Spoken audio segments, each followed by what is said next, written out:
Hi guys, Legendary Tech here. Welcome back to Honkai Star Rail.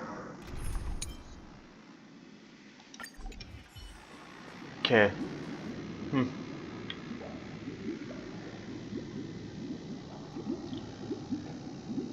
Eh, why not?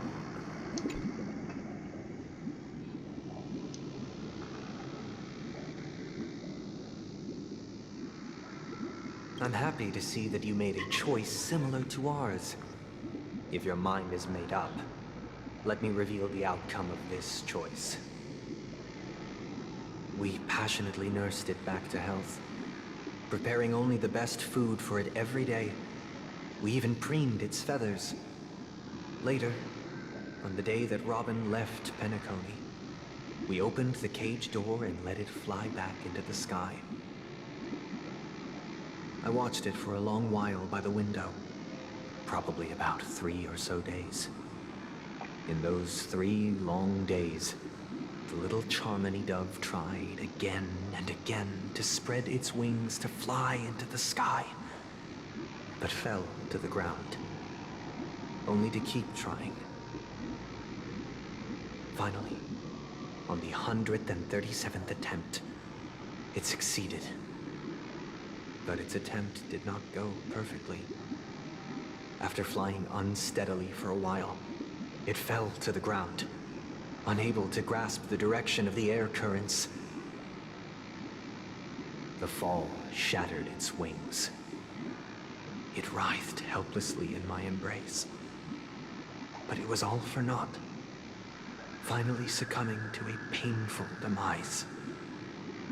And in that instant, our tender care, our given love and hopes, they all became the inevitable push that sent it to its death. I deeply regret the choices we made. Next, let us head to the second decision. This time, it's the story of a dream chaser. This story happened when I was appointed as Bronze Melodia, a position exclusive to the Oak family, charged with listening to the problems and vexations of dreamscape residents and providing them with the relevant guidance. It was during that period that I had the opportunity to hear voices from all corners of the dreamscape. Joy, sorrow, arrogance, regret. The complex tapestry of human nature that formed the world. And I was fortunate to catch a glimpse of it. He was a dream chaser and an illegal stowaway. Just like the rest of them, he came to Penacony in search of a better life. Except that, to most people, the price he paid, I suppose you could say it was everything. He told me I sold everything I could at home. The house, the land, even his 2 children. He said he could not afford to raise them, and that at least they could eat if they lived as slaves. He had a plan in place. He would buy back his children once he had made his fortune, and enjoy Penacony's beautiful dream with them. Alas, his plan to smuggle himself was somewhat clumsy, and he was sniffed out by those pig-headed hounds. After hearing the Dream Chaser's story, I immediately appealed to the Bloodhound family to cease their pursuit. That way, at least he could live peacefully. But I was still too naive to the ways of the world. I did not anticipate that what I thought was a kind gesture would later lead to dire consequences. I'll tell you the outcome soon. For now, I'd like you all to make a choice. Will you do as I did, and try to convince the Bloodhound family to stop their pursuit, so that the Dream Chaser may live peacefully and realize his wishes? Or will you remain silent, leaving him to languish while the hounds are hot on his heels until his inevitable judgment arrives? I look forward to everyone's decisions. Who knows? Perhaps they might even alter the outcome of this tragedy.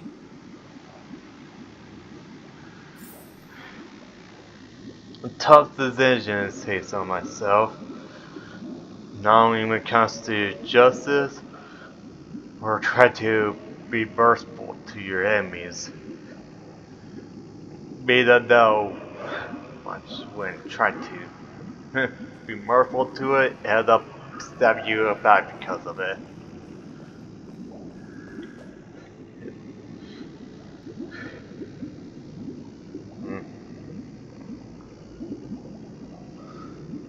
As much making it better, but sometimes it end up becoming worse. Who knows? Much the fate of the week to say.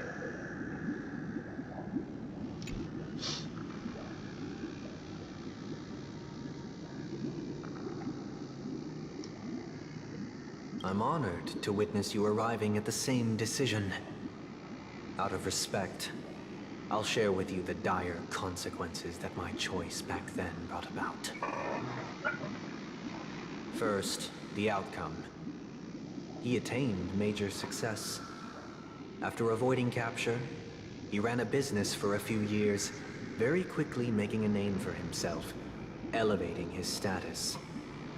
He might not have become a tycoon like old Audie, but he was considered a character of excellent repute. Now then, did he realize the wish he set out to achieve? No. The last time I saw him was in the real world, where the hounds were going to permanently exile him, and I was the accompanying bronze melodia. The mission was simple. Listen to the criminal's repentance.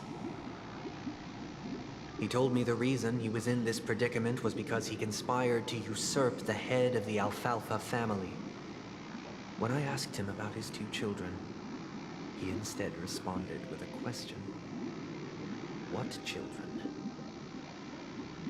In the end, my heart aligned with the harmony, and the good deed I dared to undertake held no value, turning instead into a wrongdoing. It created a lamentable oppressor and countless oppressed individuals. As to your choice, I once again offer my heartfelt apologies.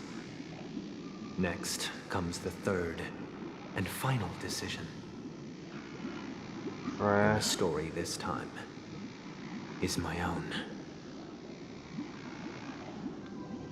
This story happened the day I was appointed the Oak family head. At that time, Mr. Gopherwood was the current Dream Master, and as per his wish, we had a private conversation. What surprised me was that the Dream Master had only come to deliver a letter to me. He let me read its contents, and it was a letter from my sister. The letter contained the usual pleasantries, anecdotes from her travels, nothing out of the ordinary. Just as I started wondering how this letter related to our discussion, the Dream Master began to speak. Do you know who wrote this letter? My sister, of course. But why would you personally visit me to hand me a letter from my sister containing mere trivialities? To help you grasp the full scope of this issue. Do you know where Robin is at this moment? From what the letter indicates, she must be in Caspelina 8, correct? She's touring there right now. Correct. Has she mentioned anything about a stray bullet? A stray bullet? What? A war has broken out on that planet. It is because of this very reason that Robin chose this destination. to spread the word of the harmony and to save the lives of that planet she personally made for the front lines. Oh. She hoped to ease the people's suffering with song and was willing to brave mortal danger to deliver the IPC's medical supplies. Unfortunately, stray bullets showed no such compassion. Is she all right? If the operation was successful, she should probably be recovering in the field hospital. By the eon above, the bullet struck her neck directly, yet possibly as a reward for her consistent deeds of harmony. It didn't hit any vital arteries. Once you've attended to your outstanding tasks, it'd be advisable to write her back as soon as possible. Oh. Those damned savages! I'll pack my bags right away. My gratitude for bringing this to my attention, Mr. Gopherwood. Now you understand why she always wears such elaborate neck ornaments, don't you? Interesting. This happened. Miss Robin. It's all in the past, so please don't worry. I share this in the meager hope that you will understand the harmony's limitations and predicament. As grandiose as the strong defending the weak sounds, many times, it is nothing more than wishful thinking. Likewise, I've prepared one last question, one last choice. But rest assured, this choice will not have any grave consequences. Because this is merely a figment of imagination, a nightmare that has haunted me through countless nights. If you ever had the opportunity to make a choice like I did, would you still support Robin's journey on the path of harmony?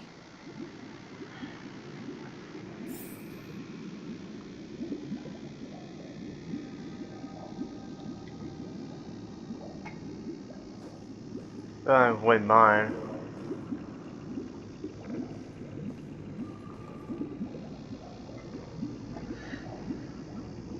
Eh.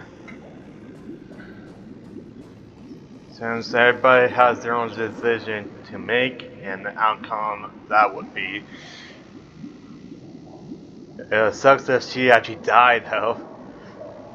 That would be a different result. How Sonic would feel.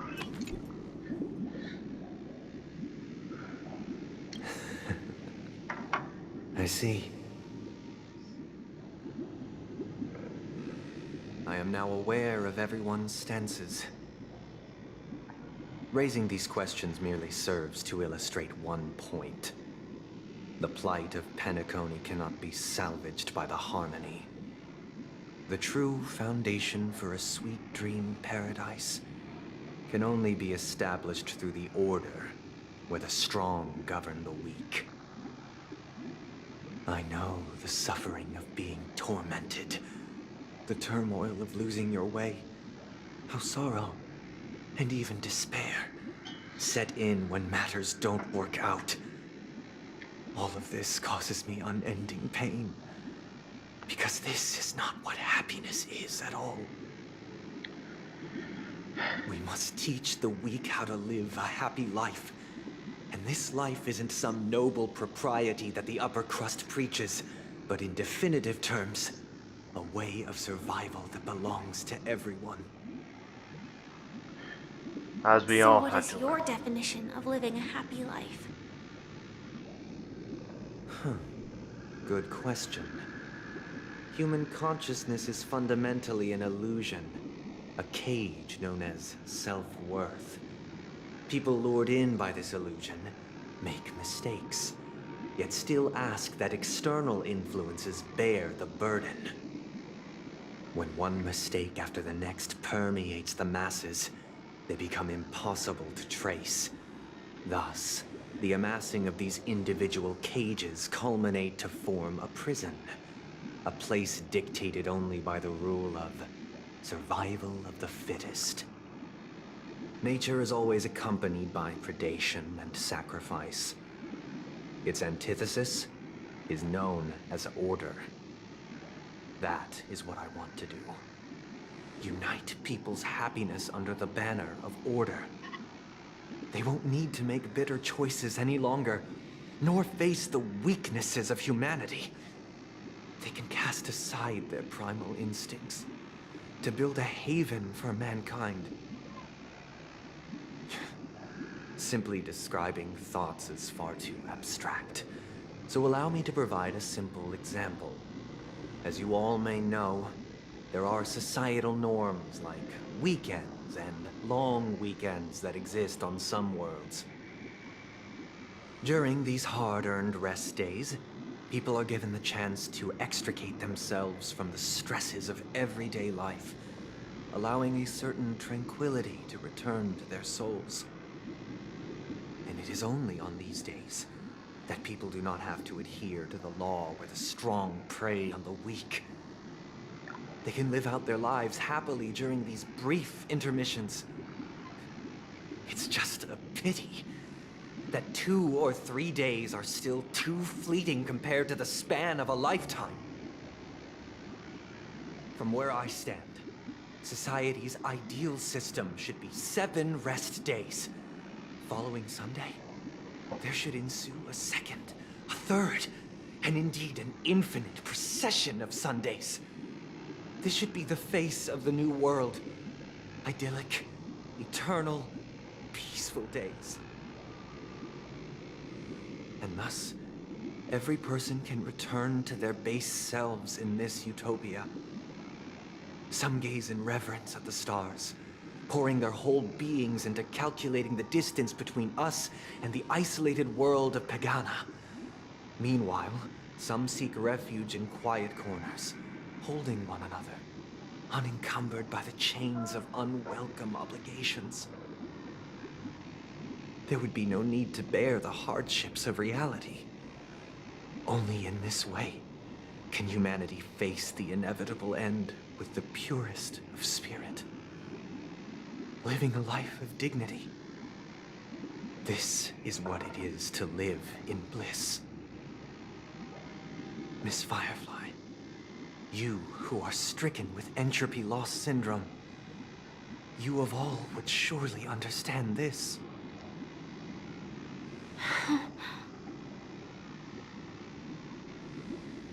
It sounds like a flawless theory.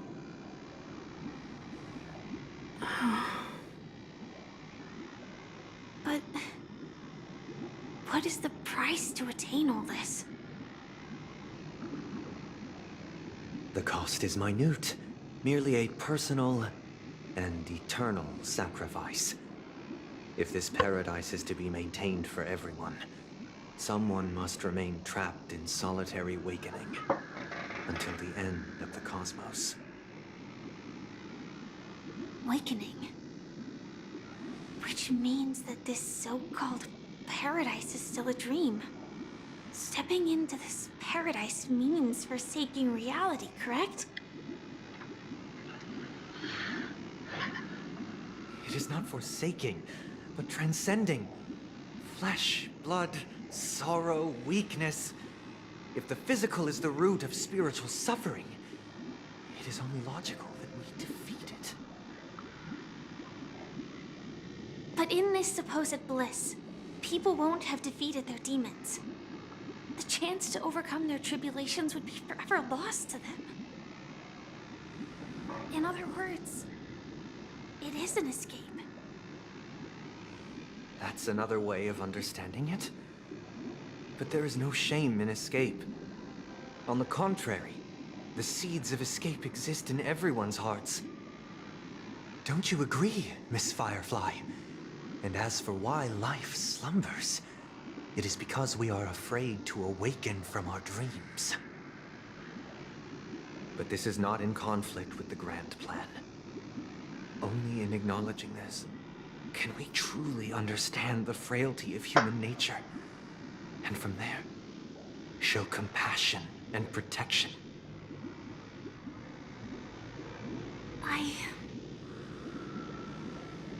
I admit that you are a born leader. Your perspective on humanity brims with pessimism. Yet you express compassion for all, even when your heart pities them. But unlike you, I live for the self. From my perspective, individuals making choices for themselves is their birthright. The want to escape may be innate in the weak. But whether they are weak or not, it is not up to another to decide.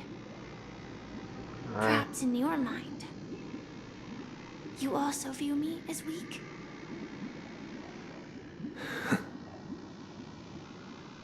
Because I don't think so. Since Miss Firefly has said her piece, the Astral Express will also naturally give you our answer. We'll leave it to you, just as Mr. McHale instructed before. Tell him our choice. Okay.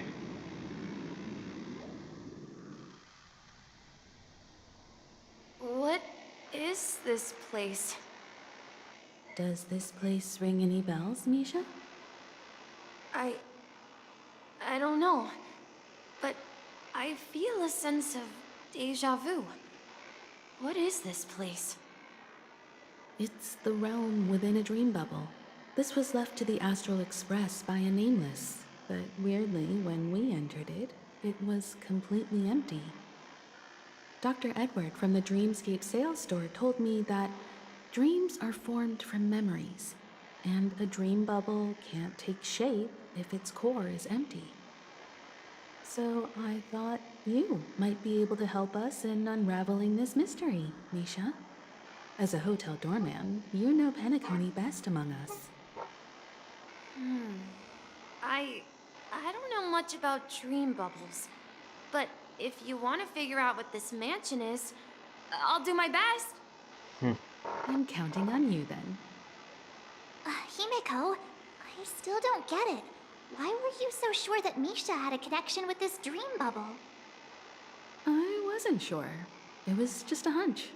But since Misha feels familiar with this place, my hunch might be correct. This place looks a bit familiar. Exactly.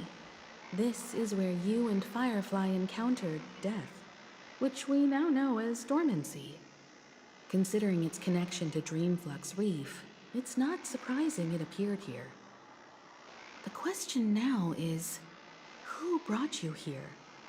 Based on the clues we have so far, it's unlikely to be that masked fool. So identifying them is crucial to us. We're drawing closer to the truth once more. Let's give Misha some time, as I believe he'll unveil the secret of this dream bubble. All right, but there are doors all over the place. Which one should we choose? Do you have any idea, Misha? I guess... maybe this way?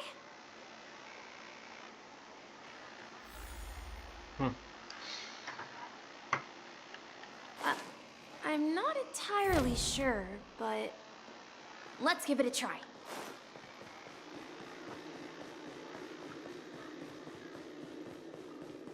Wait, you managed to choose the right door on your first try?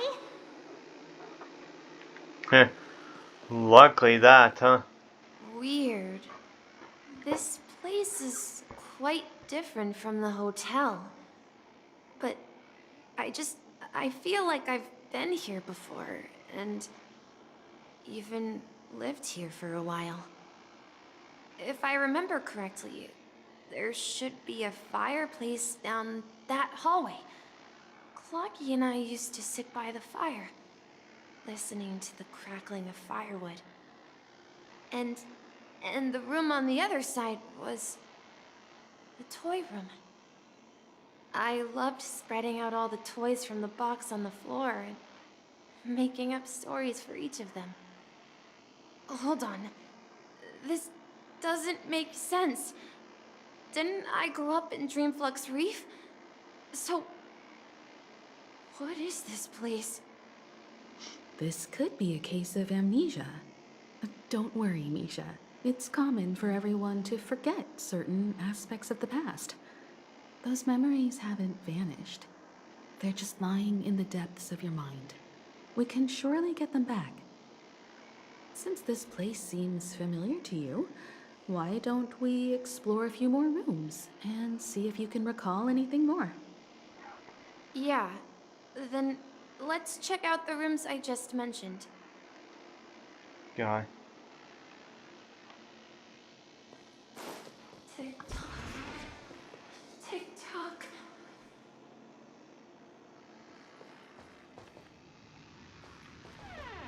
I heard some noises from the room.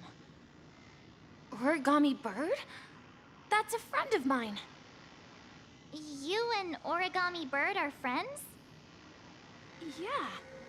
It's a member of the Compass crew, just like Clocky and Miss Mirror. And there's more than just one Origami Bird. They are a big family with lots of brothers and sisters who look the same. They follow Miss Mirror's orders and handle all sorts of jobs on the ship. They're the best sailors. Sailors? Can origami birds be sailors? Could you tell us more about the compass, Misha? The Compass is a ship bound for the New World. Clocky and his partners travel through layers of fog to the depths of the sea. Whenever there is danger, Clocky will use a compass and guide the ship in the right direction. That's a great story. But in the Penacony cartoon, Clocky and his partners have always lived in Dreamville and never ventured out, right? Huh? Oh, that does seem to be the case. Weird. I clearly remember Clocky arrived in the New World in the end. Perhaps Clocky has a hidden past. So, where has Clocky gone?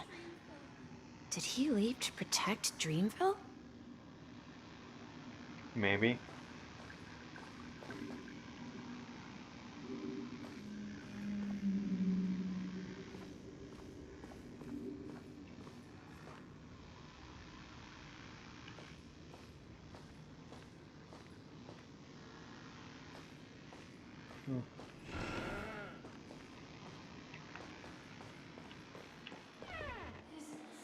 Tick-tock. Tick-tock. Tick-tock.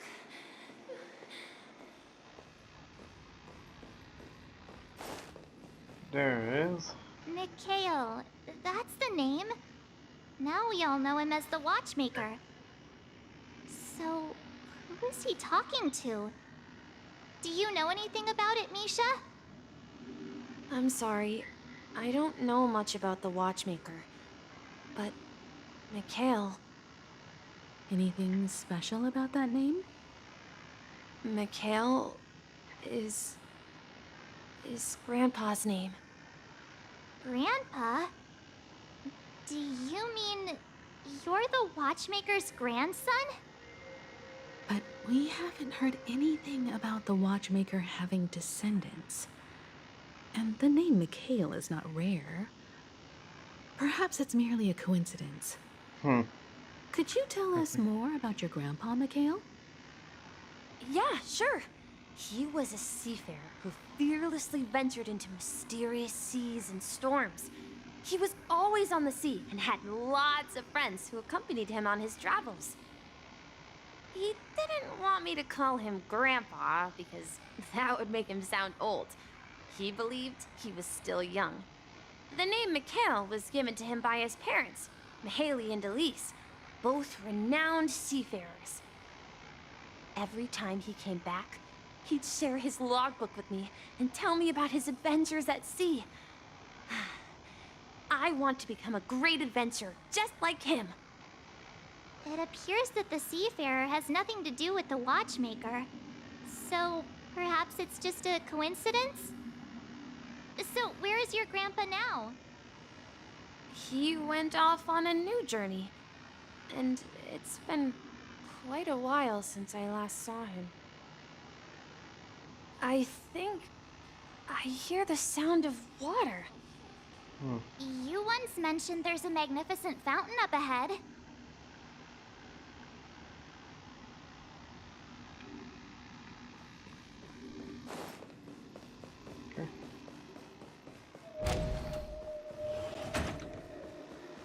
Look, there it is!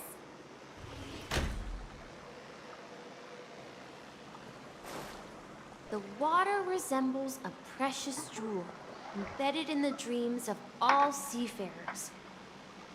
Every time I gaze at the shimmering lights beneath the waves, it feels as though I'm back in this place, standing by your side. Have you recalled anything, Misha?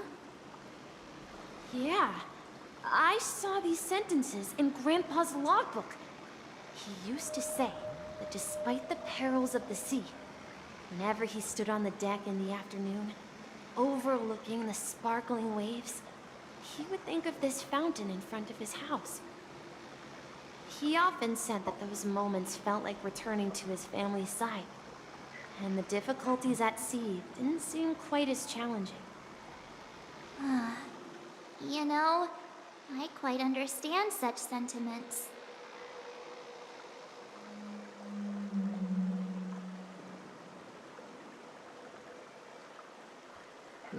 Oh, okay. You're talking like an elder. I'm not an elder. I was just being a bit sentimental. Perhaps every adventurer far from home carries a fountain within their soul. Even though the other side of the sea remains shrouded in the unknown, the fountain in front of his house serves as a compass, leading him back to his cherished ones. Yeah, while Grandpa was at home, we would stand by the fountain and place the compass, a toy boat that I made, into the pool. Back then, I would ask him when I could go on adventures like him, and he would always laugh and say I was still too young. It seems this Mikhail is truly a seafarer and has nothing to do with the watchmaker. Yeah, based on Misha's recollections, the scenes in the dream bubble appear to be his childhood memories. But this raises more questions. According to Misha, he was clearly born on an oceanic planet and led an ordinary life, with no connection to Penacony at all. Could this be some sort of metaphor? Perhaps the sea refers to the memory zone. I'm sorry. I don't know, but my memories keep pouring out uncontrollably, like water flowing from a fountain. Perhaps I'll remember more things if we go further.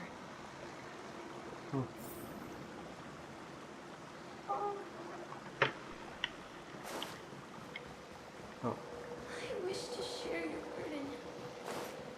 We're going to the opposite side, right? No, we should turn left here.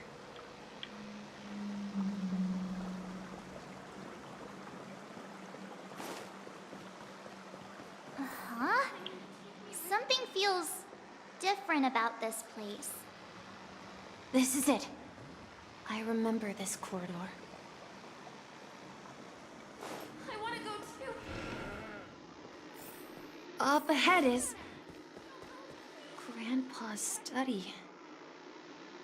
It was in that room that I saw him the last time.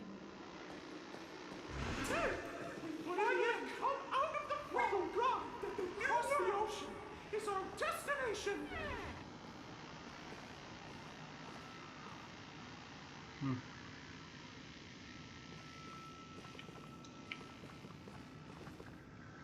The atmosphere in this room feels totally different. Misha! You finally come! Oh, Clocky, you're here! Oh. Yeah.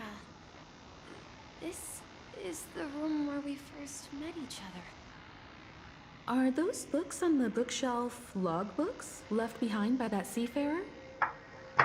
Yeah. Whenever he came back, he placed a logbook on the bookshelf in his room. They contain records of his expeditions to every corner of the world.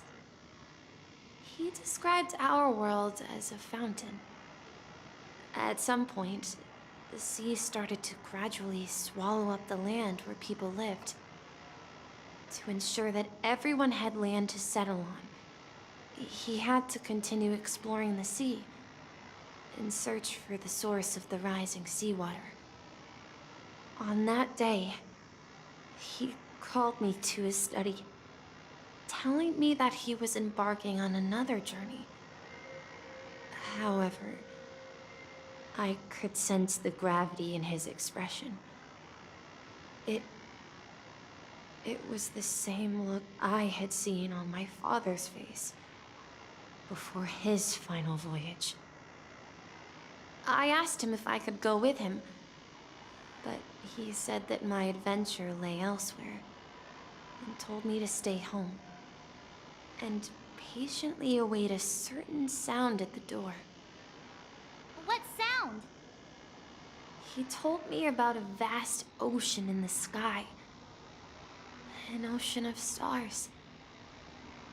He spoke of a train that transports children with a desire to venture far away, traversing the sea of stars without ever stopping.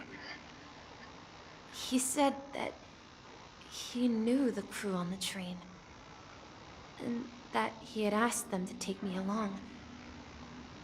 He said the journey I had always dreamed of would start there. A train? Could it be? us. It's the Astral Express. I remember now. Grandpa's friends are a group of nameless who came to this world to resolve a disaster caused by a star. Then, he gave his pocket watch to me. It was his cherished treasure, appearing in every one of his adventure tales. He explained that difficult times were ahead, but assured me that the watch would guide me. He said, as long as I kept moving forward, I'd eventually reach my desired destination. And then, it was as if I heard the distant sound of a train whistle, echoing throughout the room. Exactly, Misha! And then we followed that whistle, didn't we? Yeah. I think I can still find the way we took back then.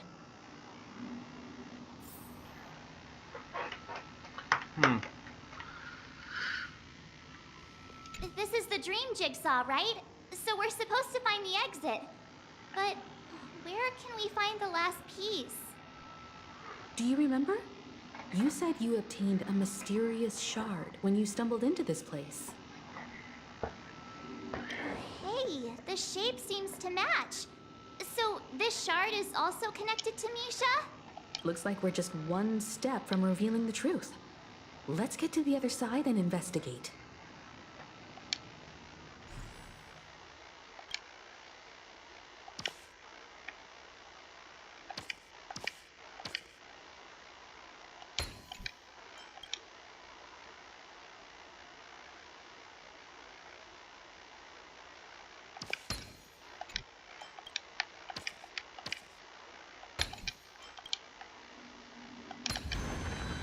So that's how it works.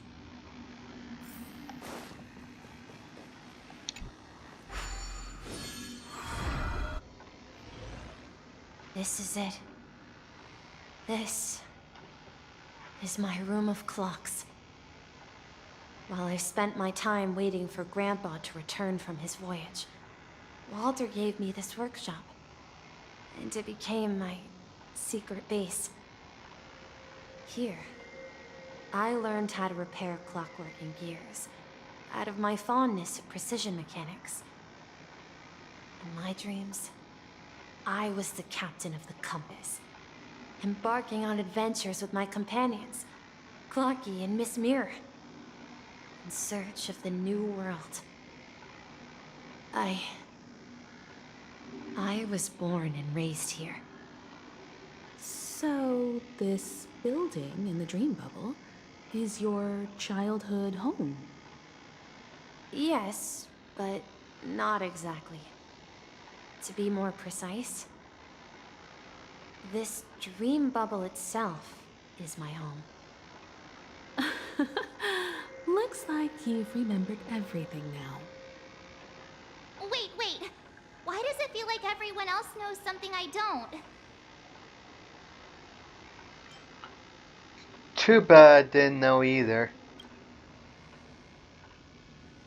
Marge, do you remember when she mentioned a clocky that only she could see?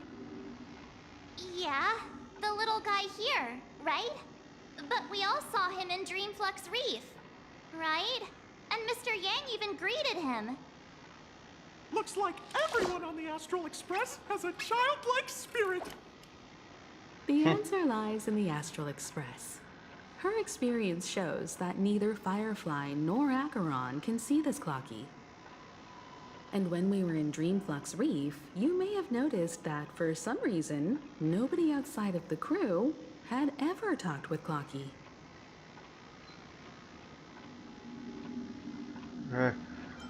Wait, really? A mimetic life that can only be seen by a select few? It's just like a hidden message, left by someone for the nameless. But Misha can see Clocky too, right? They even grew up together. But Misha hasn't started the way of the Trailblaze yet. That's the key to the mystery, March. Now, take a moment to recall. Have you ever seen anyone outside of the crew interact with Misha? Wait. No way! That's the answer, March 7th. This dream bubble is the place where I was born. And I'm a dweller in this dream. Just like a memory zone meme. I should have stayed here and waited for you. But when reality and memories merged, I unconsciously pushed open that door and left the bubble with Clocky. So it's not that the Watchmaker's dream bubble is empty, but rather the stuff inside ran away? And the whistle you heard was the sound of the Express arriving at Penacony? That's one way to see it, but I believe there's a longer story behind all this. It's best for Misha himself to explain all the details. How about we start with your name? Now, should we call you Misha, or...? Thank you all for helping me rediscover my true self. Now, please allow me to reintroduce myself. I was born on Lushaka, in the Presmere system, adopted by seafarers Mikhail and Char. They gave me a treasure, a name that carried their hopes. Mikhail Char Legwork, or simply, Misha. If you prefer, you can call me by a more familiar name, the Watchmaker. So, you're the Watchmaker himself? Unfortunately, that legendary figure is no more. I am only a reflection of his life. As for the child who has been with you, he's the innocent protagonist of Misha's childhood dream. A friend of Clocky, a young apprentice, and a future mechanic on the Express. And this also marks the beginning of his journey, devoted to the Trailblaze. At the end of the journey, I left this little flame, which I so cherished, in my deepest dreams, hoping to pass it on to the nameless of future generations. However, he somehow left the dream bubble and forgot all about his task. I apologize for all the confusion this caused. Because he was born with a desire to trailblaze, wasn't he? I don't think Misha has forgotten his role as a guide. He remembered it, and that's why he mistakenly appeared as a hotel doorman in her dream from the very beginning. The one who brought our unconscious friend here must have been Misha. If that's the case, we encountered the Watchmaker's legacy from the beginning, didn't we? Well, I have a sarcastic friend who says I always take big detours and end up back where I started. Perhaps that's what every nameless has to go through. But in the end, you found me. I'm sure you're all wondering what my legacy is. I believe my hound has mentioned the Stellaron and my wealth. If I may apologize, the Stellaron part is real. As for my wealth, however, it's nothing more than a baseless rumor. I left my homeland as a child and embarked on the journey of Trailblaze. I traveled to various planets until finally reaching Asdana, where my friends and I built the original Penacony and fought for its future ever since. I've been moving forward all my life, doing what I could to overcome the obstacles in my path. But ultimately, my journey reached its end, and I left behind no possessions worth entrusting.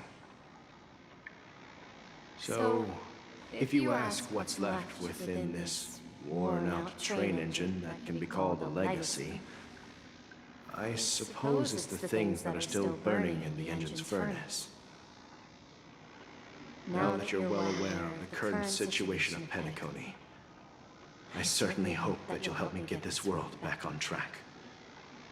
But I'll leave that decision to you, for the path of Trailblaze is never paved by others. All I have for you is a story and 2 gifts. I want to give you my pocket watch. It has accompanied me throughout my long journey, guiding that naive child forward, and has been blessed with the presence of so many great people up to this day.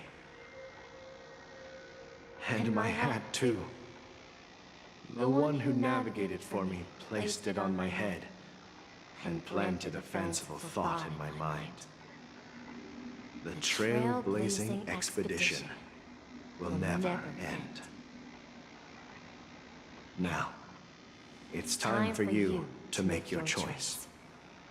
Once you've made up your mind, open that door and enter the long dream of an old man. I'll be waiting for you at the end of this corridor of time. All right, everyone. Let's make a decision. Although I don't think anyone will have any objections. I object. Aw, come on. Stop joking at a moment like this. We've come this far. Surely there's no other option than moving forward. In that case, the vote stands at 2-1. Then let's proceed together to the end of this dream and tell Mikhail our decision.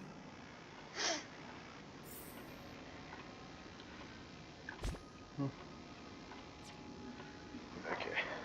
I'll go ahead and wrap this up. Enjoyed the video, hit that like and subscribe.